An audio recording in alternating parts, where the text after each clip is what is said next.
Asalaamaaleykum ñu ngi leen di nuyu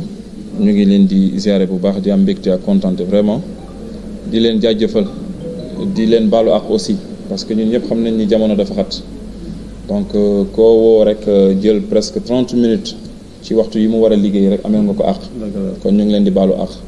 vu contexte bi ñu nekk voilà comme ni ko sama naataango yi waxee tey dañoo am daje bu am solo dans le secteur de l'artisanat au niveau du département de Pikine daje woon nañu fi bu yàggul defoon benn atelier def focus waxtaan ci sunu biir ci sunuy jafe-jafe ci secteur bi rawatina ci milieu bi ñu nekk ñun en tant que ay couturier tey nag ñu war a daje vraiment pour def restitution de plan de renforcement de capacité mu war a nekk ndam lu rëy ci département bi comme ni ko Ousmane waxee je pense bien que war nañ ci mën a profiter. C'est une première ñu am ay ateliers de formation yu mel nii ci niveau département bi nga xamante ni dafa regrouper des différentes associations yi fi nekk bu yàggul rencontre bi ñu njëkkoon def il y avait association des stylistes de la banlieue ñu ngi fi c'est des couturiers il y avait FEDAP fédération des artisans du département de Pikine il y avait association nationale des artisans du Sénégal ANAS il y avait collectif des groupements associatifs de Pikine international muy COCAPI ak pas mal de différentes associations yi fi nekk ak FENAF fédération nationale des professionnels de l'habillement nga xamante ni mu ngi ci département de Pikine parmi les 16 communes donc tey war a nekk atelier bu am solo ñu ngi leen di wax soyez les bienvenus xam naa dañuy bàyyi ak chef de projet bi muy Philippe incha allah bientôt ñu dugg ci activité bi je vous remercie. ñu dégager yan opportunité le secteur bi amee donc loolu après dañu defar ay groupe ay pàcc groupe pour groupe bu ci nekk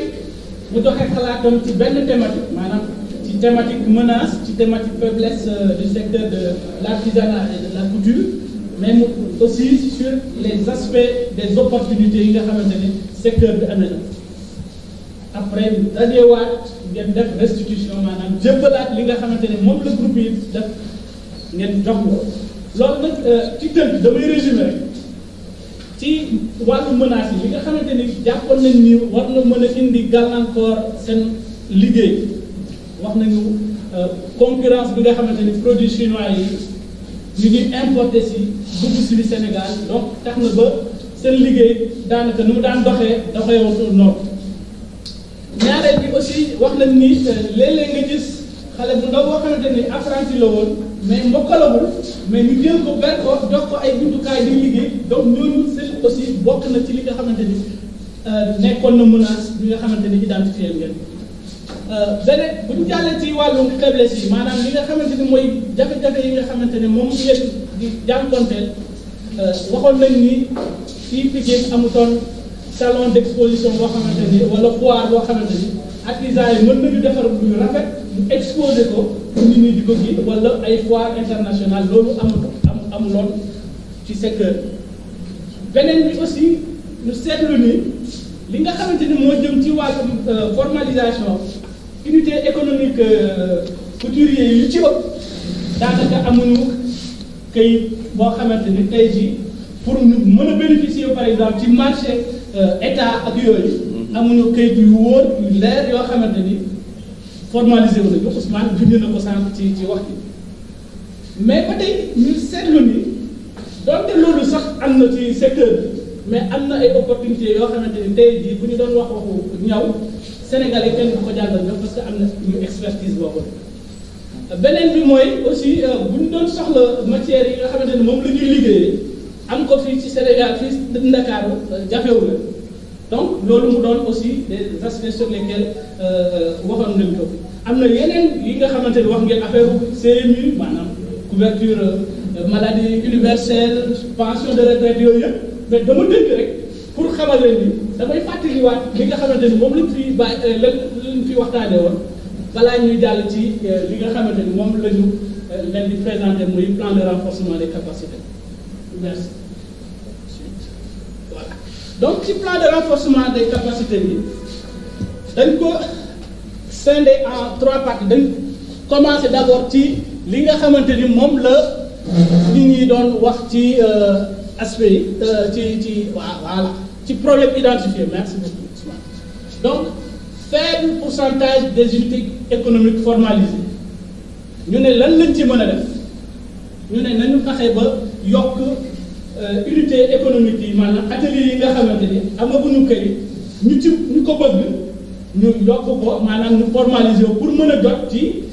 commande état bi ci mën ci jot ci yeneen opportunités yi nga xamante ne ñoom ñooy présenté ñu ne yan activité la ñu war a def pour loolu ñu ne d'abord li ñuy njëkk a def mooy recenser répertorier unité économique maanaam atelier yi nga xamante ni ñoo fi nekk Pikine te amuñu kayit te ñu bëgg ko parce que affaire bi forcé ah n'est-ce pas ñaareel ponk bi nga xamante ni ci activité boobu ba tey ñu ne nañu ñaax atelier maanaam association couturier yi ñu ñaax leen waxtaan ak ñoom ba pour ñu xam njëriñal formalisation boobu ñu ne loolu buñ ko bëggee def pour 30 cibles maanaam bu fekkente ni dem nañ wax xayma ñu ne fanweeri unité atelier la ñu bëgg a formaliser dina soxla 150 000 wala 250 000 yoo xamante ni moom la ñuy génnee ko pour mën a formaliser parce que formalisation bu ñu koy wax day laaj xaalis parce que dañ lay laaj ay timbre ak ñoom seet donc ñu ne bu ñu bëggee formaliser ci loolu ci 30 kii au moins nañu jàpp ni xaalis bu xaw a doy nii la ñuy génnee pour mën a def liggéey boobu la.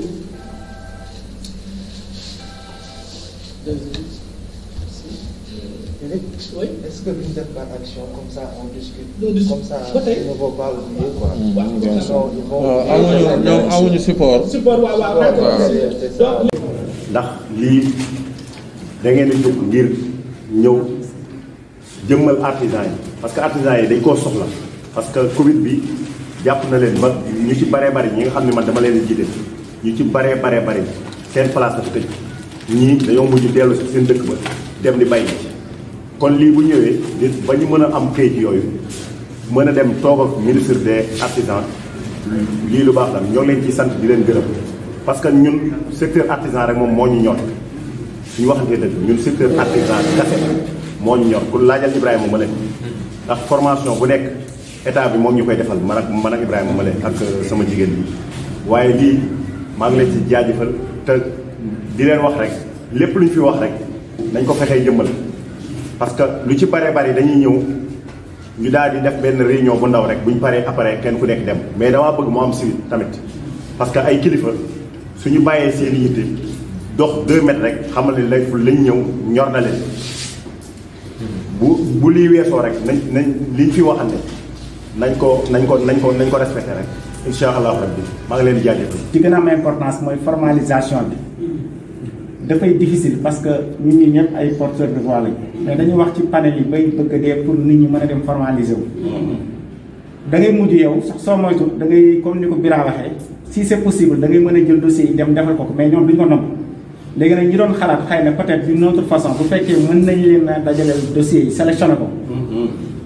dem xool nan lañu ci mën a diminuer le prix surtout parce que sax am na ñoo xam ne bëgg nañ mais problème de moyen ça pose. parce que boo xoolee sax cherul environ ay 20 et quelques mille su ma juumut pour ñu mën a ñu ne agriculture de commerce ñu xool ban état la ñuy mën a jouer ak ñoom pour ñu wàññi ñu ko suñu membre yi nga xam ne ñun dañ koy porter volonté panel bu ci nekk bu fekkee am nga environ 100 membres wala plus nga dajale dossier yëpp dem def ak ñoom benn partenariat ñu wàññil la ko pour nga mën a fexe ba ñoom ñu mën a formaliser wu. beneen bi ci topp tamit mi ngi dal ci carte yi ñu ngi déposé ay cartes yoo xam ne presque 6 mois. carte chambre de métier mënuñu fexe ba jot ci. loolu aussi ça pose problème parce que nit aussi su bëggee formaliser wu ñun amuñu dul chambre de métier bu ñu fexee ba sensibiliser membres yi pour ñu dem fa carte yi bu ñu demee aussi ñoom war nañ ci mën a taxaw liggéey boobu gaaw pour ñeneen ñi mën a ñëw mais bu loolu tagee chaque jour même parole la da ngeen di jël sunuy carte da ngeen di jël sunuy photocopie carte d'identité doo am suivi te xamuñu ñoom li ñu leen bëggal mooy jamono fi mu jëm faaw nga formaliser wu pour nga mën a bokk ci li nekk ci kanam. OPA yi pour ñu mën a sensibiliser seen membres yi pour ñu mën a dàq accepter sans formaliser wu mais le problème fan lay posé wu mooy que ni ki nga xam ni dafa nekk ci benn organisation moom mu formé ba pare depuis 10 ans mu ngi ci am na léppam normal mais fi mu nekk commune bi mu nekk wala autorité bi nga xam ni moo ko coiffé moom xamul sax ndax am na benn entreprise formelle bu nekk foofu même su dee day joxe marché wala affaire yu doon du xool sax kan moo ko yeyoo ci secteur boobu. xam nga nit ki balaa muy mën a sawar ci dara wala muy sensibiliser nit day def dara gis ci boppam donc foofu problème day posé wu. parce que ku mel ni man par exemple am na ñoo xam ne ñu jotee seen xaalisu 150 000 yi leen jox ci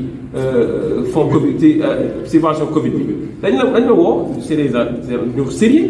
c'est des artisans yoo xam ne ñu sérieux ni ñun kat li ñu jox dañ ko bëgg a delloo ci artisanat nan la ñuy def ba formaliser wu. ma tegal leen ay kii mais li ma leen di wax yëpp man ci sama bopp je suis formel fu nekk dépôt ci structure yi nekk ci sama commune yëpp déposé naa ma agrément mais amul kenn ku mës a jël ci benn autorité bu mës a jël prendre compte ci ni fii kat yaa ngi entreprise yaa ngi entreprise textile formel bu fi nekk naa ko jéem a interpeller pour quelconque marché. donc yow mi nga xam ne yow yaa formel di def lépp li la war di encadrer ay nit man ber naa 8 apprentis ku nekk yaa ngi sa entreprise di liggéey. mais est-ce que dina am courage ni leen booy jël leen seen xaalis ngeen dem APIX si defar seen ay kayit parce que man li ma defaroon amul lu ma njëriñ lu li ma ciy mën a signer certificat attestation laa ciy mën a signer sinon amul njëriñ. donc état moo war a gestu marché yi muy joxe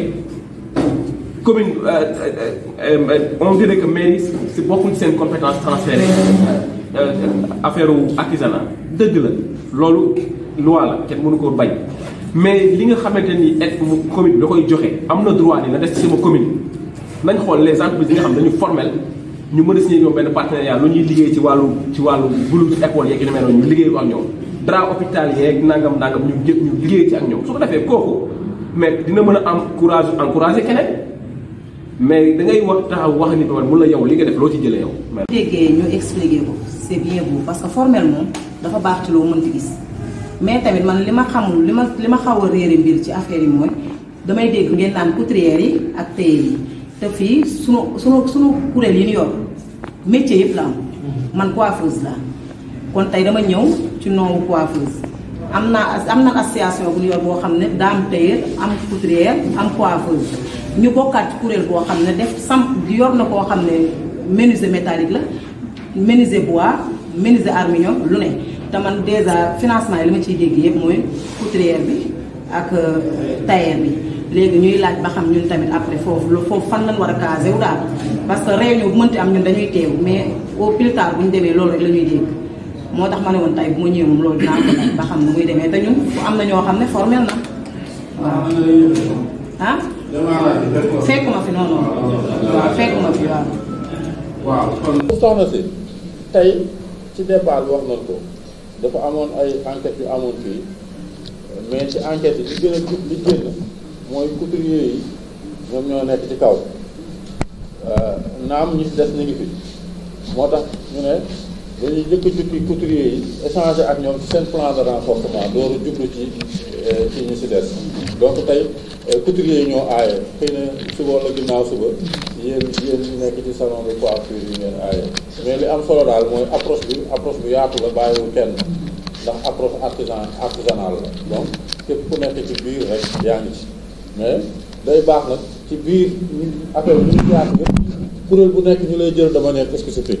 parce que boo leen boolee rek mu jaxasoo te bu jaxasooyee day daal di nekk suppu kaañ te suppu kaañ moom doo ko mën a ràññee éléments yi en tout cas li am solo mooy information financière dafa baax parce que banques yi dañoo bëri wuute ni ñu banques yi ni ñu bëree noonu la wuute projet aussi ni ñu koy financé ni mu baree ni noonu la wuutee parce que tey jii kuy financer un projet bu koo xamante ne dafay yar ginaar yuy nen day wuute ak kiy financer projet yar ginaar poulet de chair ndax poulet de chair ci temps bi muy produire nga mun la jox xaalis gàtt na contrairement ak pondeuse ci temps bi muy produire pour commencer laa jox nen loolu aussi ñiy financer xam nañ ko banque yi xam nañ ko mais tey jii boo ñëwee ci banque nga taxaw rek ne ko man 20 millions laa soxla fekk xooloo moom ci ligne de financement ban la lay dugal moom da lay dugal ci bi gën a avantage ci moom la mais am na fi ay banques yoo xamante ne am nañ ay lignes artisanales am nañ ay lignes yuy traité spécifiquement artisans yi parce que xam nañ leen te ñoom sax banques yooyu sax yéen lañ gën a soxla ndax dañuy man gis naa fi sax banque yoo xamante ne ñi nga xamante ne ñu ngi raxas oto ñu ngi leen di encadrer di leen jox xaalis te lan moo gën a informel loolu donc information financière je pense que moom moo war a nekk la première chose ci ñaari aspect yi ñu doon wax léegi muy financement bi ak beneen accès bi te information financière bi mooy permettre à ce que nit ki la muy wuti bu jógee mu ne man lii laa soxla naka lan ma ci mën a dimbalee. moo koy may dignité ak personnalité di leen wax rek ne foofu ngeen jàpp fii la ndax fi ngeen ñëw ku fi ñëw bu la tegee ci yoon di nga ci génn di ngeen tegoo ci yoon di ngeen ci génn Ibrahima man am na tey di nga xam fii am na ñoo xam ne ñoo ngi ci biti ñoo xam ne tey gisuma leen fii am na ci ñoo xam ne man jege nañ ma suñuy dem ci banque bi maa leen di servir de garant maa leen di garantir pour ñu am prêt kon ñooñu tey gisuma leen fii dinaa leen wax ni nanu ñëw ci yow bu ko defee dinañ xam yoon bi ba bu ëllëgee fa may jaar sax di leen fa garanti ñoom mën nañ fa demal seen bopp te mën nañoo amee financement comme ci DER bi ak yeneen te duñu dem si banque bi loolu aussi man bëgg naa nga approché wu ma jox la ay nit ñoo xam ne ñooñu fii ci biir commune bi ñoo xam ne tey war nañu nekk ci lii peut-être ba ñuy responsable dañu entour si ñoom mais nag dina gërëm au nom du maire parce que c'est un homme dynamique Ibrahima ñëw bu fonk li muy def bu bëgg li muy def loo xam ne monsieur le maire daf ne ma boo ñëwee na nga ko wax ci mbooloo mi dafay participer li nga xam ne mooy yokku askan wi ci biir commune Pikine Nord bi ak feneen ci ko dëkk bi mbënd mi amee ànd na tailleur yi ñoom ñëpp defar masque indi ko ci biir commune yi jàppalee ko maire yi kon loolu acte la bu rafet bu noble boo xam ne c'est à saluer ci yëpp tailleur yi yéen a ko def am na ci commande yoo xam ne li ko nee amee daf leen koo sant mënu leen a may ñoom ñëpp mais da ko ne tailleur yëpp dañu liggéey ñu ma fay leen loolu aussi appui la bu maire def ci seen kaw plaidoyer bi sama càmmiñ gën a def aussi na ma ko maire yi def maire yi des fois pour ñu def day doon problème bi du doon problème boo xam ne buy metti lay doon mais ñun dañuy liggéey ci budget te bu nu tabaxee budget bi te tabaxaale wuñu lan leen di jàppale pour ñu génne ko di leen ko jox day metti di fois ndax appui ñuy am muy jógee ci état bu ñu ñëw dana am na lii na dugg fii lii na dugg fii lii na dugg fii ñun nag budget yi ñuy voté presque booy xool ci salaire lay yem comme commune Pikine Nord bi nga xam ne chaque mois ñu fay 21 millions de salaire ñu yaakaaree que lu dul ci mbedd bi te mbedd bi sax booy xool daaw ak ren Covid bi tax na pour ñu fay salaire sax day métti si ñun bu nee tey dañ leen di jàppale lii la di koy nekk mais mën ba duñu am mais nag dinañ def loo xam ne ñu mel ne Ibrahima Bira moo ngi fi moom ci budget bi day voté da koy voté moom ci ñi koy tabax ci la bokk sax ñu koy tabax ci Bira loolu ci la bokk kooku war na ko porté boobu bu ne ñoo ne bu ñuy tabax budget na ne bu ñu fàtte artisan yi ba nga xam ne nañ ko ciy dugalaale ci biir loolu bu boobaa dinañ leen ko mën a jox mais bu ñu nee fukki junni bi dañ koy jox Ousmane ngeen ñëw taxaw mooy wax Ousmane mënuñu am fenn koo xam ne mën nañ ko fa génnee pour jox leen ko yëpp day nekk problème kon nag ku waxul sa soxla bi may wax toujours rek kenn du la ko mën a fajal te neere loolu lay doxee di leen sant nag di leen gërëm au nom du maire monsieur le maire Amadou Diarra sant bu am commencement mais amul fu mu yem naan leen góorgóorlu leen yéen a taxaw li Bira wax dama koy appuyer fii ku yuuxuwul doo am muy ci ñun ñi muy ci ñeneen état moo tëddee noonu xam nga lu muy bañ ku ko siiwal kon siiwal bi bu leen ko bañ dajaloo leen fii siiwal seen bopp artisan yi or yi yàggul def nañ ko ndax or bi ñuy jël fii di ko yóbbu di ko jaayi feneen ñoom gisuñu ko te ñoom ñoo koy jënd indiwaat ko ci biir dëkk bi te ci dëkk bi lay jógee te ñun fii Sénégal kon tey ñun jigéen ñi ku ci nekk war nga am benn 5 grammes d'or boo xam ne war nga koo jënd lu mu tuuti 10 000 francs wala 12 000 francs mais léegi ñun ñu ngi jënd or 35 000 francs la gramme kon seet or waru woon a cher Sénégal te seet na fi yéen bu ngeen ñëwul ñun du nu rafet su ma sumee ko woon léegi sama kër da ngeen naan xanaa du kii du madame la maire bi lu gisoon lu ñuy taaral mooy li ngeen di ñëw li ngeen di ñëw moo ñuy taaral kon yéen da ngeen a bokk ci dëkk bi bu ñu sañsee mu rafet yéen la kon nag yéen dañ leen a war a fonk jox leen seen place monsieur le maire bi daal maa ngi lay sant bu baax a baax te di la gërëm di gërëm Ibrahima di gërëm monsieur Philippe Ousmane suñu doom la ñoo ngi koy yóbbante ni yoon ci Maguette fii mooy jeune frère koo xam ne moom ba ma ko xamee moom biraaloo bi ba léegi ci luy avancé loo réew ak commune lañu bokkoon di leen santaan nag di leen gërëm en nom pluriel parce que yëpp bi dafa sedd ci sama xol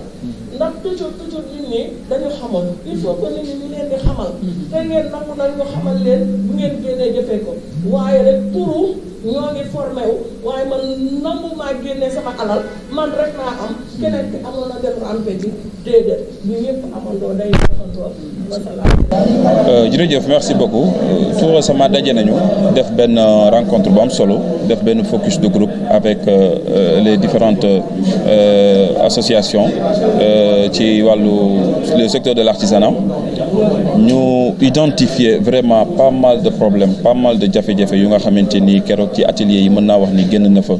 ci problème formalisation ci problème financement ci problème accès à la technologie le secteur de l'artisanat de façon générale jafe-jafe yi nga xamante ni mu ngi koy dund rawatina li ci ëpp doole nga xamante ni moo ñu ci gën a metti mooy li ñuy coow guddi ak bëccëg te ñu gis ni dafa am un manque de volonté politique loolu moo taxoon la dernière fois vraiment ñu defoon rencontre bu am solo tey nag ñu amoon benn atelier de restitution ci wàllu renforcement de capacité moom la ñu doon finaliser tey avec réseau POPDEV. si recommandation yi ngeen jàpp est-ce que mën nga si tënk rek quelques-uns yi nga xamante ne jàpp ngeen ni mën na saafara seen jafe-jafe. waaw bokk na ci ñu fexe formel parce que ñun ñëpp xam nañ ni ku wax secteur de l'artisanat parle du secteur informel mu nekk secteur bu nga xamante ni tey mën naa wax ni au niveau du Sénégal bu doon am na secteur bu ñu war a redynamiser tey c'est le secteur de l'artisanat bokk na ci ñun ñëpp ñu mobiliser wu xam lan mooy sunu objectif am benn plan d'action formaliser wu mën a bokk ci système bi. accès ci wàllu financement aussi gis nañ ni problème la artisans yi ñu ngi koy dund mais li ci ëpp solo rek mooy renforcement de capacité yi yooyu bokkoon na vraiment ci menaces yi nga xamante ni jot nañ ko dund te gis nañ ni yooyu buñ ko saafara rek incha allah dinañ saafara suñuy jafe-jafe. bu ñu nee manque de volonté politique day firndeel ni kon nit yi jàppale wuñu leen ñoom. effectivement parce que mënuñu comprendre lu toll ni secteur de l'artisanat ak li muy contribuer ci réew mi bu ñu la ne budget ministère bi yëpp 4 milliards la cela veut dire que ni donc il y a un manque de volonté politique par rapport aux autres pays tey le secteur de l'artisanat fépp foo mën ci dem ci àdduna bi mën naa wax ni tey ñoom ñoo yor réew ma ci wàllu économie ci wàllu formation ci wàllu renforcement de capacité ci domaine yu bari kon ñun mënuñu comprendre expertise bi nekk Sénégal nga xamante ni tey Sénégal pays modèle la surtout ci wàllu secteur de l'artisanat ñi fi nekk tey kenn ku nekk su ñoom génn nañ boo demee bitim réew gis nga ni ñu lay fonke en tant que sénégalais en tant que artisan mais lan moo tax résultat yooyu nekk bitim réew nekk ci sous-région bi ñun mënuñu ko am ci suñu biir réew donc kon y a un manque de volonté politique. ci Covid bi jot ngeen seen wàll. bon loolu moom xam naa ni jotuñu mën naa wax ni wala peut-être bu fekkente ni jot nañu ci fonds résilience bi 5% yi ñoom ñoo jot mais ñu ngi déployer vraiment de ce fait que aussi ñu politiser ko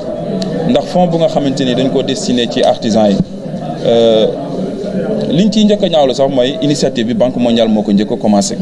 am na amaana tey bu ko Banque mondiale commencé wul woon dédommager artisans yi nga xamante ni impacté nañu ci secteur ci Covid bi amaana tey état du def li nu mel mais ñu ngi remercier PEJA bi nga xamante ni njëkk na def acte bi yëkkati plus de 10 milliards séddale ko artisans yi nga xamante ni ñoom ñoo impacté wu mais gis nañ aussi vraiment niñ ko politiser avec l'ancien ministre bi mu ñëwee def nañ benn cérémonie de relance ñi ñëw nañ sur place ñu jox leen une somme de 5 milliards ñu yaakaaroon ni vraiment dina am suivi mais amaatul suivi avec le niveau directeur aussi même système bi ñëw te liñ ciy gën a déployer mooy ñi amoon ci base de données bu njëkk bu ministère bu njëkk bi ñooñu mën naa wax ni ñoom it quasi totalité bi jotaat nañ ñeneen ñi nga xamante ni ñoom ñoo nekk ci base bi ñoom ñëpp jotaguñu seen financement loolu aussi bokk na ci lu nga xamante ni ñu ngi koy jooy. waaw ñu ngi rafetlu teewaay artisan yi nga xamante ne ñoo nekk fii Pikine tey dañu doon amal benn lël boo xamante ne dañ doon jébbalaat li nga xamante ne nasoon nañ ko ci jamono yële passé ñu doon saytu seen jafe-jafe yi ci seen wàllum secteur mooy wàllum ñaw couture donc tey jii dañu ñëwoon pour jébbalaat leen plan de renforcement bi pour ñu dëggal ko pour aussi orienter leen xamal leen ni plan de renforcement bi gannaaw buñ ko nasee ba noppi tey jii lu ci des mooy jëf ji donc pour un peu formaliser et concrétiser l'action dans le cadre du renforcement des capacités maanaam doolal xam-xam ak ñoŋal aussi seen liggéey bi donc loolu lañ doon def tey di wax ni di yóbbante kàddu kilifa yi nga xamante ne ñoo fi teewal réewum Sénégal rawatina nag autorités locales yi di leen xamal ni incubateur réseau POPDEV bi nga xamante ni moom lañ fi taxawal Pikine Nord taxawaayam dafa fas yéene gunge jàppale secteur informel bi ci bépp wàllu entrepreneuriat donc loolu moom lañ doon bëggoon. waaw orientation ci la bokk information ci la bokk lépp lu jëm daal ci wàllum entrepreneuriat réseau POPDEV taxaw na fi à travers incubateur bi pour mën a gunge pour mën a accompagner secteur informel bi rawatina secteur artisanal de manière générale.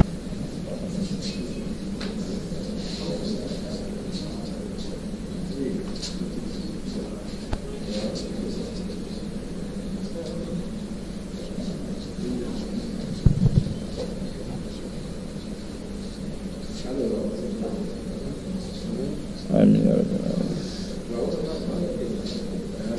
Amiin yaa rabbal aalamiin. Merci beaucoup. Merci. Merci beaucoup.